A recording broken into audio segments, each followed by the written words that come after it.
This is a review of your Chanter lesson from October 16th, and we'll jump right in. We reviewed a bunch of things. The first thing we did was the scale. You did a really nice job on the scale. I need you to practice this once a day minimum and practice it well. And what we're going to be doing here is just going for consistency in the speed at which you play it. So I'm going to call a tempo off like I always do, and I want you to follow along, starting on low G, going up to high A, back down to low G, listening for those clean transitions. Ready? 1, 2.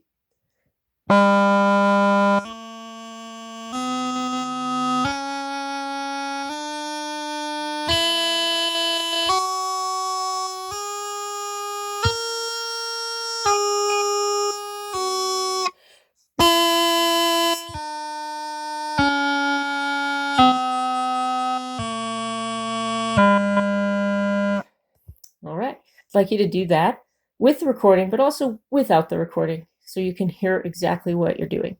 We also reviewed the G grace note scale, and I wanted to make sure that the melody note is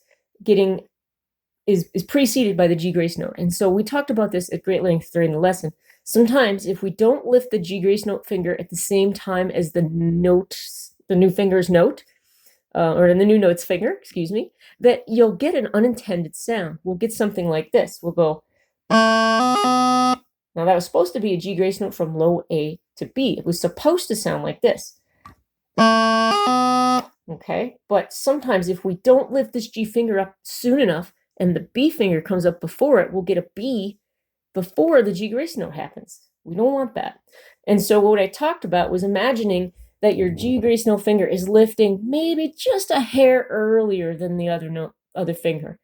Technically, these should be lifting up together, but I like to imagine that G grace note finger is maybe just a touch early, maybe the width of a hair, perhaps. So we want this sound, as you know. So a lot of this is just training your ear to hear when it's not happening correctly. So go ahead and play along with this. We're going to start on low G, all the way up, and then all the way back down the scale with G grace notes. Ready? 1, 2.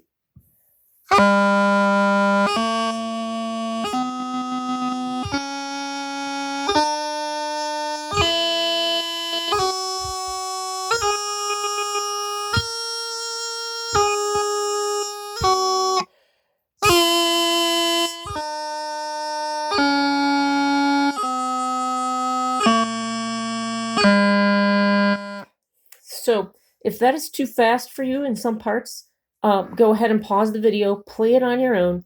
It's very important to listen to me play it so you know what sound you're trying to achieve when you play it.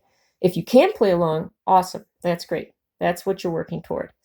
Okay, the next thing we discussed was the GDE triplets, and this is where I am going to turn on your friend the metronome. I know you wanted it during the recording, so we had to do it a little bit here. But what the whole point of the GDE triplets, you may remember what I was talking about during the lesson, was that you don't want to lift your fingers up very high. Okay, when you're brand new, you were getting the feel of lifting these grace note fingers up, right? Like this, G, D, E. But when we're playing a GDE triplet, we want to have it more of a chip sound, like chip, chip, chip, chip, chip, chip, like this. So to do that, you need to lift your fingers and then drop them down. Don't lift them very far, okay? That's something that when we play with the metronome, you can hear the ticks of the metronome, those tick marks that you hear, or those beats, right? That's the kind of sound we want from our G grace note, our D grace note, and our E grace note. So I'm going to ask you to play along with me. We did this at the lesson at 40 beats per minute. So, ready? Oops, it stopped on me here. Hold on. All right, got that taken care of. So, ready? 1, 2.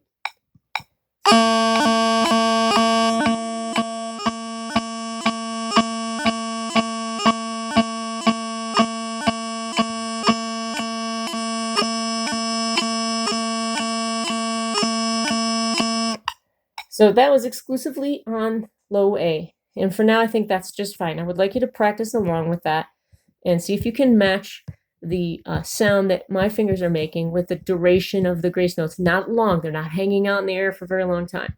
Just chip, chip, chip. If it's too difficult to play with the recording, that's okay. Listen to the recording, pause it, do it on your own, matching that sound the best you can. The next thing we talked about was the high eight doubling. The high eight doubling is, I believe, relatively new for you. And the goal here for this week is to play this doubling scale with no breaths in between each note before you're doing one note and taking a breath. We don't want that. We want you to go as far as you can with your breath through the scale. Okay. High eight doubling scale. 1, 2.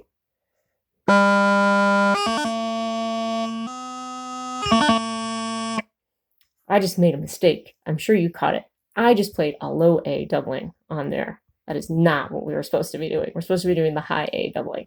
So we're going to do it again. And one thing to remember when we do the high A doubling is the words that I use to describe it. That chili. Remember that? Chili. Chili. So I want you to kind of think of that in your head when you play it. We'll start again from low G. Ready? 1, 2.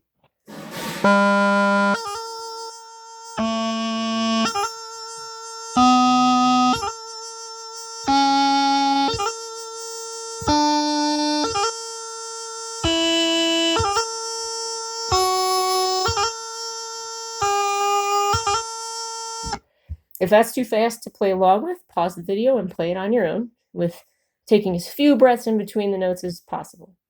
The last thing we worked on was putting together the GDE triplets with the high A's, okay? And we specifically worked on the first 2 bars of the Glasgow Police Piper's Jig. And what I wanted you to do is work on the first bar first, then go to the second bar. So the first bar goes like this. It's a GDE triplet on low A, then it's a G grace note to C, up to high A, back to C. In slow motion, it sounds like this. Now that's going to be fast for you at the moment, at least at the beginning of the week, but I bet you as you progress through the week, that's going to sound maybe a little bit slow. Regardless, we're going to keep it at that tempo, okay? Try it on your own many times. The hard part will be that after you've played the GD triplet on low A, right? You're on low A, and then you have to do a G grace note up to C. And when you do that G grace note from low A to C, you need to make sure that you're lifting the G grace note finger at the same time as the C fingers. But remember, we imagine that maybe we're lifting it just a hair earlier. So it might be like that, okay? Here, let's try it again. Ready? Go.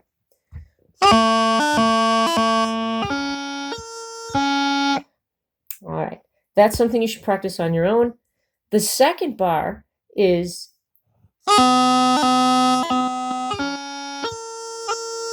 that's just a GDE triplet on B, and then a G grace note to C again, and then a high A with a thumb strike, similar to what we do in a high A doubling. It sounds like this again.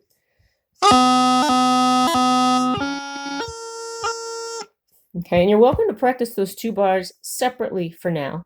When you connect them, what you're going to have is this.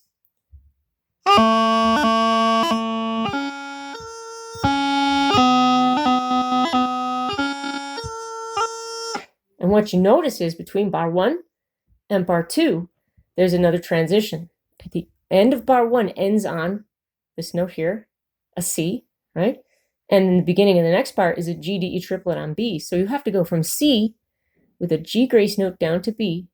That starts your triplet, and then you finish the triplet. So that transition from the end of bar 1 to the beginning of bar 2 is this. And you'd finish the triplet. Take a look at that in the music. Do it on your own. If you can play with the recording, that's great. Otherwise, the recording is a reference for you to hear it, and then do it on your own. Have fun.